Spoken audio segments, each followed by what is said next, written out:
കട്ട്ലയും ജെല്ലും ഉണ്ടാക്കുന്ന ഈ ഒരു സിസ്റ്റം മെക്കാനൈസേഷൻ വന്നതോടുകൂടി എന്റെ ഹെഡേക്കും കഴിഞ്ഞു.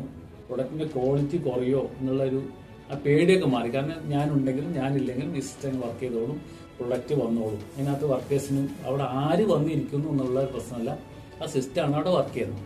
അത് കഴിഞ്ഞപ്പോൾ എൻ്റെ ഒരു ഇൻവോൾവ്മെന്റ് അവിടെ കുറഞ്ഞു. എനിക്ക് പണിയിലുണ്ടായപ്പോൾ ഞാൻ അടുത്ത പ്രൊഡക്റ്റിനെ പറ്റി അന്വേഷിച്ചു.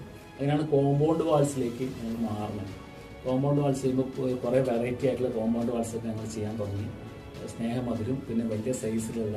അപ്പോഴത്തേക്ക് ആ സമയത്തൊക്കെ കുറേ യൂട്യൂബ് ഒക്കെ വരാൻ തുടങ്ങിയിട്ടുണ്ടായിരുന്നു. അപ്പോൾ യൂട്യൂബൊക്കെ കാണുന്ന സമയത്ത് പുറമേയുള്ളൊക്കെ അങ്ങനെ ട്രെയിനിൽ ലിഫ്റ്റ് ചെയ്യുന്ന മതിലുകൾ. അപ്പോൾ എനിക്ക് മെഷീനായിട്ട് ബന്ധപ്പെട്ട കാര്യം വരുമ്പോൾ എനിക്ക് ഭയങ്കര ഇഷ്ടമാണ്. അപ്പോൾ ആ സാധനം നോക്കിക്കൊണ്ടിരിക്കുമ്പോൾ ഇങ്ങനെ അങ്ങനെ ഒരു പുതുക്കുന്ന മതിലുണ്ടാക്കുന്ന ആഗ്രഹം വന്നു. അങ്ങനെ ആണ് ഒരു 2 ടണ്ണോളം വെയിറ്റ് വരുന്ന മതിൽ ഉണ്ടാക്കിയത്.